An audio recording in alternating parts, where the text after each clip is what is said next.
자, 이제 본론으로 들어가서 우리 이제 기술 패권 경쟁을 어떻게 대비를 할 것이다 하는 얘기가 이제 이 책의 내용이고요. 그래서 이제 저는 새로운 시각을 지금 얘기하는 건데, 이런 얘기들이 국내에서 전혀 논의가 안 되고 있다. 한국은 벤처로 성장한 국가고 지금 스타트업 시대고, 제가 뭐 중기부 장관이니까 스타트업 시대라고 얘기하나 뭐 그렇게 생각하실 수 있는데, 그게 아니고 데이터상으로 지금 그렇고, 세계는 혁신생태계를 혁신생태계 경쟁을 하고 있고, 국가가 그 굉장히 중요한 역할을 하고 있는데, 지금 우리 정부에서는 그런 역할을 제대로 못하고 있다는 겁니다. 이 얘기는 이제 조금 새로운 시각입니다. 뭐 이렇게 중요한 건 아닌데요. 우리가 통상적으로 한국의 벤처는 2000년대에 시작이 됐다고 생각을 하는데, 저는 그게 아니라 삼성현대가 벤처였다고 제가 얘기를 하는 거니까 벤처 1세대가 삼성현대였다. 왜냐하면 저 삼성의 독교서는 나중에 다시 말씀을 드릴 건데요. 저거는 그 당시에 다 도박이라고 얘기를 했어요. 현대자동차가 독자 모델을 개발했는데, 제가 이번에 이제 알게 된 사실인데 미국 대사가 반대를 했더라고요. 그래서 정주영 회장하고 호텔에서 만나서 미국 대사가 니네 독자 모델 하면 안 돼. 왜 독자 모델을 하지? 우리가 기술 다 주고 우리 자동차, 우리 미국 자동차가 세계 최고인데 이 자동차 니네 라이센스 받아서 해. 여러분, 지금의 한무 관계가 아니잖아요. 그 당시에는. 1970년대의 한미 관계에서 정주영 회장이 그 미국 대사가 불러서 니네 하지 말라고 공식적으로 얘기했음에도 불구하고 독자 모델을 했다는 것은 어마어마한 거죠. 이거는 그야말로 모험 중에 모험인 거죠.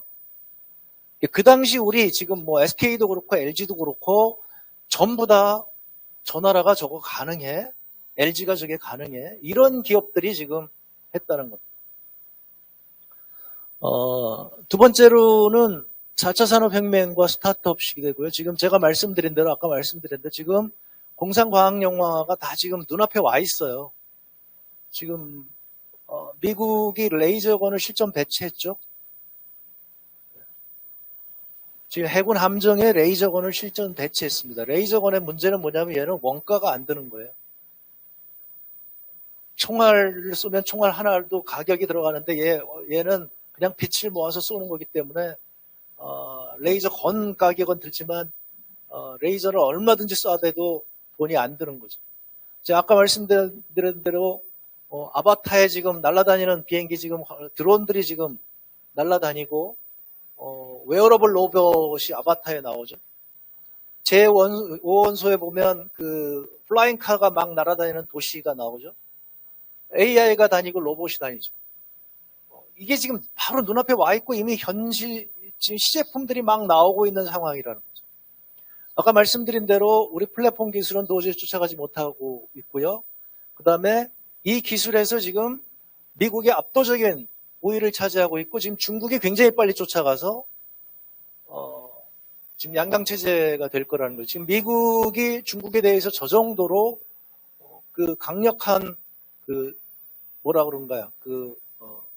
제재를 가하는 이유는 바로 이와 같은 새로운 기술 시대의 양강체제에 대비하는 하나의 미국의 전략이다, 이렇게 봐야 된다. 우리가 주목해서 봐야 되는 건 일론 머스크예요. 저는 이 사람이 지금 새로운 시대를 알려주고 있다고 생각합니다. 일론 머스크가 2002년도에 스페이스 X를 만드는데요. 그때 일론 머스크가 가지고 있는 돈이 2천억 원 정도입니다, 우리 돈. 그 전에 회사를 2개를 만드는데, 그러니까 집투라고 하는 회사, 이렇게 지금 얘기하면 우리 주소록이죠. 그러니까 인터넷 주소록 같은 거 만드는 거, 그러니까 미국에서 얘기하는 옐로우 페이지를 인터넷 버전으로 만드는 건데, 그거 만들어서 그 회사에서 쫓겨나요.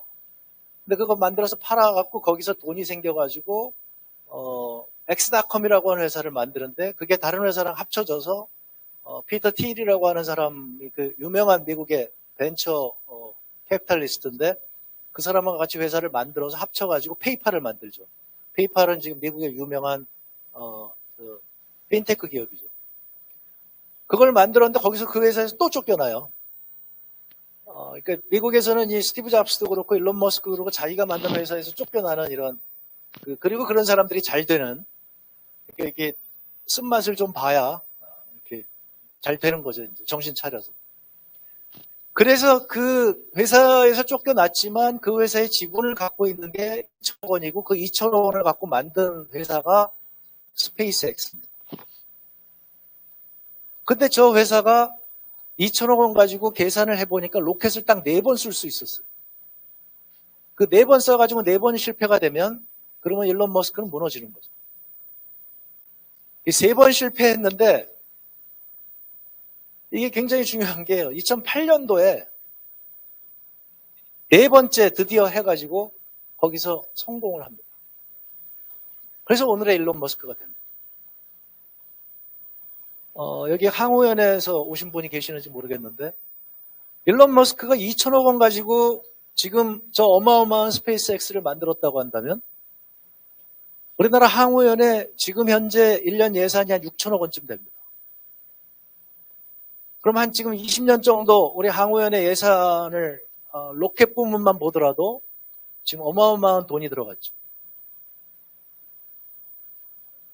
근데 우리는 아직 지금 스페이스X에 비하면 뭐 쫓아가기가 굉장히 힘들고 뭐 항우연은 뭐 이것뿐만 아니라 다른 것도 많이 하지만 아무튼 그렇습니다. 테슬라의 경우에도 다들 테슬라는 저거 안 된다고 얘기를 했죠. 그래서 지금 저 테슬라를 자랑하는 미국의 선전 문구 중에 하나가 뭐냐면 뭐 90년 만에 다시 만들어지는 미국의 자동차 회사 이런 겁니다. 그러니까 크라이슬러, 포드, GM 이게 다 1920년대 만들어진 회사들이고 그 이후로 지금 미국에는 새로운 자동차 회사가 만들어지지 않다가 지금 테슬라가 만들어진 거죠. 그러니까 다 실패할 거라고 생각을 했는데 지금 보란 듯이 지금 성공을 했죠. 그냥 혼자. 일론 머스크가 전기차하고 뭘 알아요? 일론 머스크가 로켓하고 뭘 알아요? 그 사람은 프로그래머예요.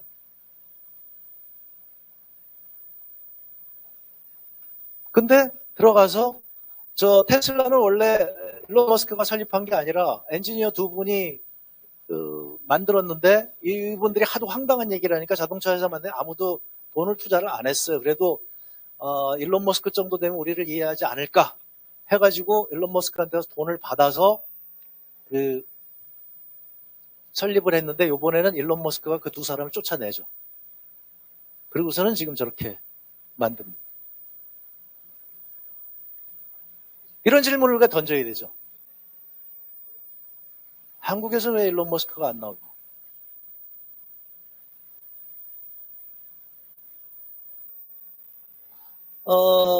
일론 머스크가 지금 제가 말씀드리는 이유는 시대가 바뀌었다는 겁니다. 공장이 필요가 없어요. 우리나라에서도 스타일 란다라고 하는 기업이 하나가 여자 사장님이 아주 대표적인 스타트업 성공 사례인데 자기 공장도 없이 인터넷 상거래 회사를 만들어서 그걸 잘해가지고 커가지고 프랑스 회사에다 4천억에다 매각했죠. 뭐 정확한 액수는 모르겠죠. 지금 따라서 지금 이런 새로운 방식의 사업이 가능하기 때문에 이제는 기술과 자원의 융합 비용이 대단히 낮아졌다는 겁니다. 머스크가 지금 성공한 사업들을 보게 되면 다 굉장히 거대 기업들이 한 거예요. 은행, 그 다음에 항공우주 산업, 그 다음에 자동차 산업. 다 거대 기업들이 해서 저거는 스타트업하고 안 맞는 거라고 생각했는데 일론 머스크가 들어가는 건 뭐냐면 저기야말로 뷰로크라시로 인해서 관료주의로 인해서 비효율이 많기 때문에 가서 스타트업처럼 하면 나는 가능할 거야.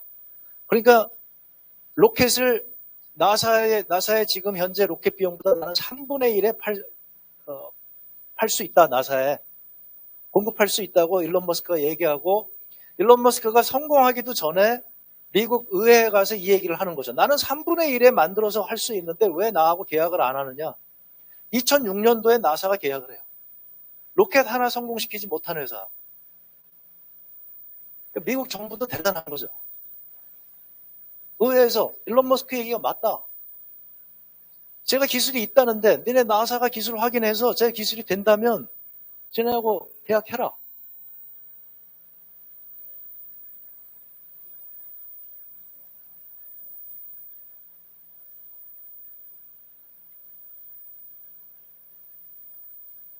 근데 재밌는 건 뭐냐면 스페이스 X뿐만 아니라 여러분 들어보셨는지 모르겠는데 덜 유명한데요. 지금 미국의 버진 갤럭틱이라고 하는 또 로켓 회사가 있고요. 그 다음에 제프 베조스, 아마존의 베조스가 만든 블루 오리진이라는 회사가 있는데 이 회사들이 지금 다 신기록을 쓰고 있어요. 다 2002년, 2004년, 2000년도에 만들어진 회사들인데 지금 미국은 완전히 이 회사들의 로켓 사업이 다 넘어갔어요. 어떻게 이게 가능합니까? 생태계가 있기 때문에 가능합니다. 미국의 기존의 거대 항공우주 회사에 있던 사람들이 나와서 이런 회사들에 들어가서 그 기술 인력이 들어가서 스타트업에 한번 해볼래? 베조스가 해? 일론 머스크가 해? 하고 들어가서 그야말로 죽기 살기로 해가지고 새로운 방식으로 하는 거죠. 일론 머스크는 자기가 프로그래머니까 로켓에 필요한 프로그램을 자기가 다 짜는 거죠. 뭐 자기가 짜는 건 아니죠. 근데 하여튼 뭐 프로그래머들이 해갖고 다 짜는 거죠. 하지만 다른 회사들은 어떻게 하냐면 요즘은 다 프로그램이 필요한데 그건 다 외주 주는 거죠. 그러니까 자기는 핸드메이드니까 만약에 하다가 문제가 생기면 금방 바꾸는 거예요. 그러니까 지금 테슬라도 마찬가지예요. 테슬라는 휴대폰처럼 계속 프로그램을 계속 업데이트 해주죠. 우리 현대차는 지금 이거 못하고 있죠.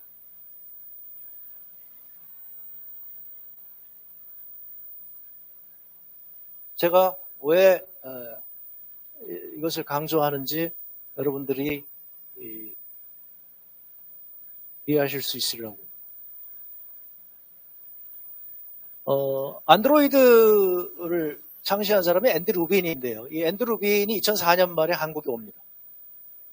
그게 이제 구글을 얘기한 더 플렉스라고 하는 책에 보면 그 얘기가 나오는데요. 루빈이 굉장히 속상해하는 게 자기 돈 들여서 내가 한국까지 가가지고 삼성의 임원들한테 자기가 브리핑을 했다.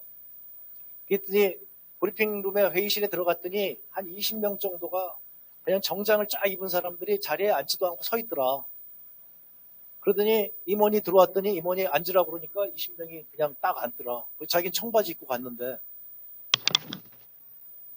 이제 앤드 루빈은 농담 삼아서 얘기하는데 우리는 이해가 되죠.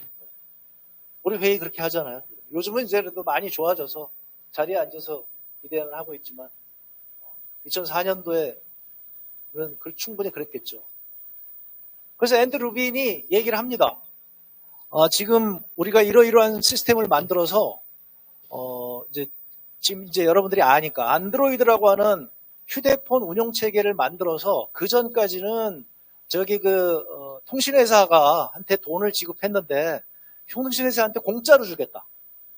그러니까 통신회사가 마이크로소프트에다가 그 운영 체제에 대해서 비용을 댔는데 그 윈도우 비용 댔듯이 우리는 그냥 공짜로 주겠다. 그럼 니네는 휴대폰 만드는 회사니까 이거 하면은 너네하고 우리하고 하면 되지 않겠느냐. 우리는 우리대로 수익을 내겠다. 그러니까 니네 이 시스템으로 휴대폰을 만드는 게 어떻겠냐.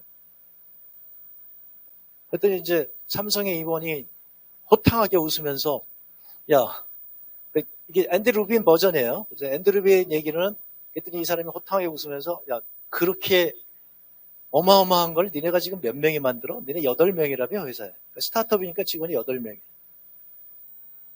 우리는 지금 프로그래머가 2,000명이 있는데도 그거보다 뭐 그런 건 꿈도 못 꾸는데 니네 어떻게 8명이 그런 거래? 그래서 쫓겨나듯이 나왔죠. 그리고 몇 달 뒤에 구글의 2005년도 1월 달에 구글의 레리 페이지 앞에서 똑같은 프레젠테이션을 합니다. 거기는 쓰레기 불인하고 둘 다 프로그래머니까. 그래서 나와가지고 둘이 꼬치꼬치 묻는 거죠. 도대체 루빈이 웃기는 거예요. 아니, 구글은 휴대폰하고 무슨 상관이 있어? 근데 삼성은 이게 말이 되는데 구글은 얘네들이 왜 이러지? 나중에 얘기는 도린하고 페이지하고 둘이서 고민을 하고 있었다는 거예요. 다음에 휴대폰 세상으로 넘어갈 건데 휴대폰에서 서치를 할 건데 그때 우리 구글의 그 서치가 거기 들어가겠느냐 그거에 대해서 고민하고 있었는데 이 사람이 딱 얘기하니까 아 이거다. 45일 후에 구글에서 5천만 달러의 인수를 합니다.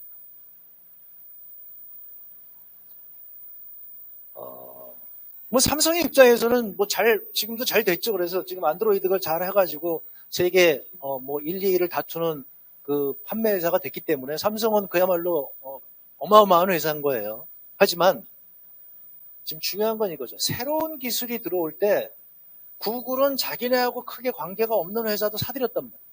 그 사들인 이유는 뭐냐면 지금 저 사람들은 그냥 일주일에 하나씩 그냥 사요. 취미 삼아서. 그냥 제가 기술이 괜찮다 그러면 사요. 왜? 구글이 안 사면 페이스북이 사고 페이스북이 안 사면 애플이 사고 이러고 있거든요, 지금. 지금 지난 10년간 이 각 회사들이 산 회사의 개수가 200개, 300개씩이에요. 여러분, 이세돌 구단하고 한 딥마인드라고 하는 그 인공지능 회사. 구글이 그거 산 거죠. 지금 한국 대기업은 거의 다른 회사 인수합병을 안 합니다. 한국의 기술기업 인수한 것을 보지를 못했습니다. 최근에 지금 시작하고 있어요. 그러니까 신기술에 대해서 저기는 미국의 천재 같은 사람들이 만들어서 스타트업들을 쭉 만드는데 그 중에서 괜찮은 것들을 200개씩 사들여서 회사를 보충해 가는데 기술을. 한국은 삼성도 그렇고 LG도 그렇고 SK도 그렇고 자기네 그 연구 인력만 가지고 지금 버텨가고 있는 거죠. 그러니까 지금 구멍이 뻥뻥 뚫려 있는 거죠. 인공지능이 지금 뻥 뚫려 있어요. 네이버가 지금 힘겹게 하고 있는 거죠. 그러니까 네이버가 지금 도저히 자기는 안 되니까 얼마 전에 보니까 정부한테 요청을 했더군요. 인력이 너무 부족하다.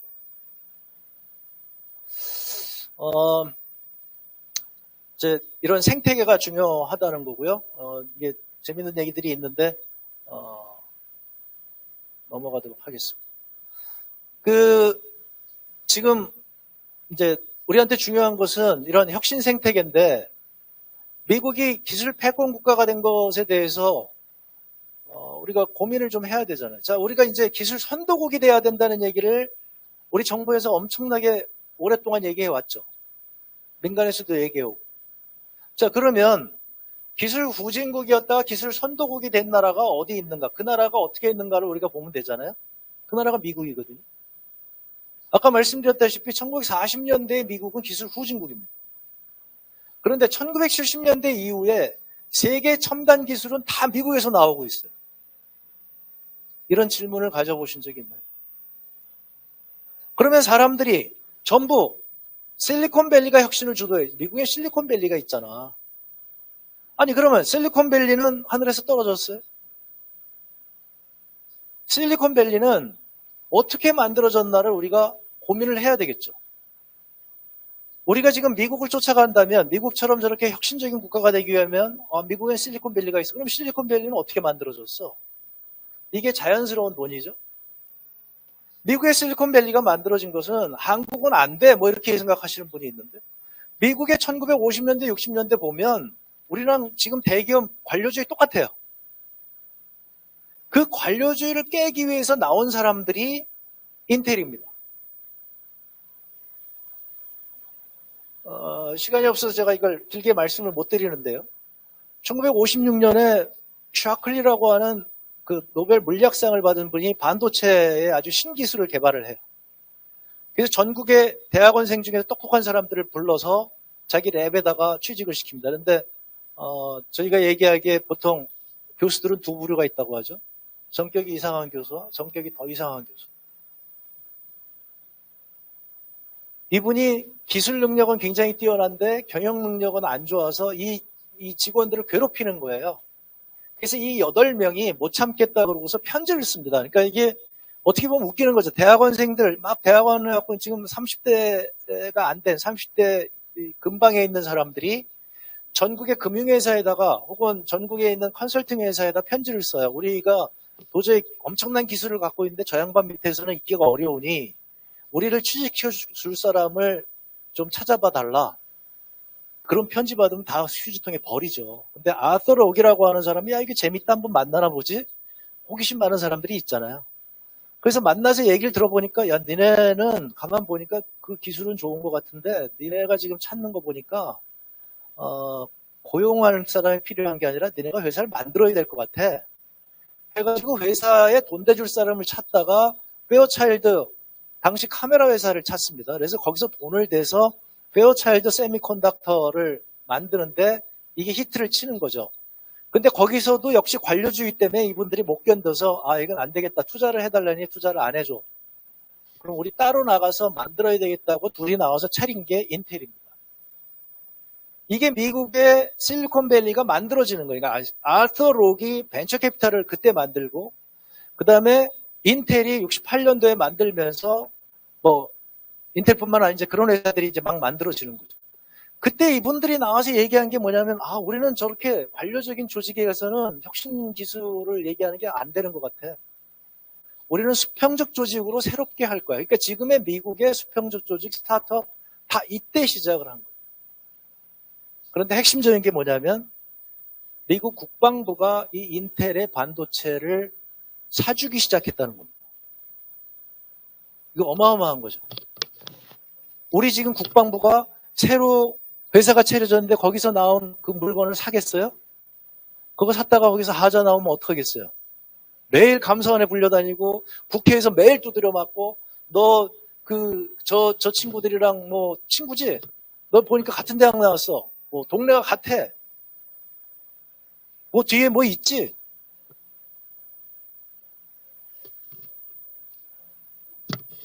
미 국방부가 이걸 왜 사줬냐?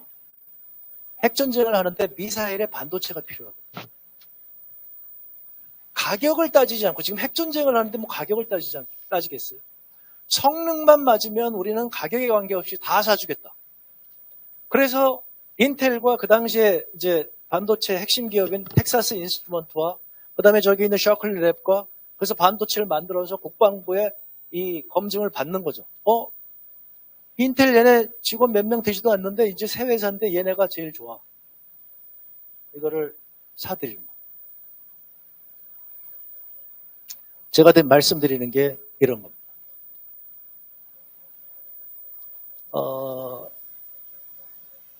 중국을 중간촌을 그렇게 가보라고 해서 장관돼서 갔어요. 그래서 갔더니 저는 딴 것도 굉장히 중요한데 제가 핵심적으로 찾은 것은 뭐냐면 아주 제가 놀란 건 뭐냐면 칭화대가 있는데 칭화홀딩스, 칭화대학의 기술지주회사의 지금 자산 총액이 60조 원입니다.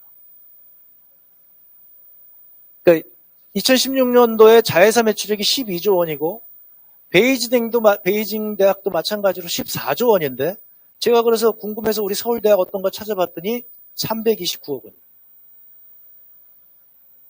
그러면 칭화대학의 60조 원은 어디서 시작됐나 봤더니 2003년도에 정부에서 4천억 원을 준 거예요. 제 얘기가 우리 서울대학에 2003년도에 만약에 4천억 원을 줬다면 지금 60조 원은 안 됐어도 6조 원은 됐을 거 아니겠어요. 제가 지금 이 얘기를 합니다. 나중에 이제 오늘 시간은 없지만 뒤에 결론 부분에서 그 얘기를 하는데 대학에다가 제가 장관일 때 그 얘기를 했어요. 대학에다가 1,000억씩 주자. 했더니 많은 분들이 우리 대학은 안 될 겁니다. 우리 교수님들 안 될 거예요.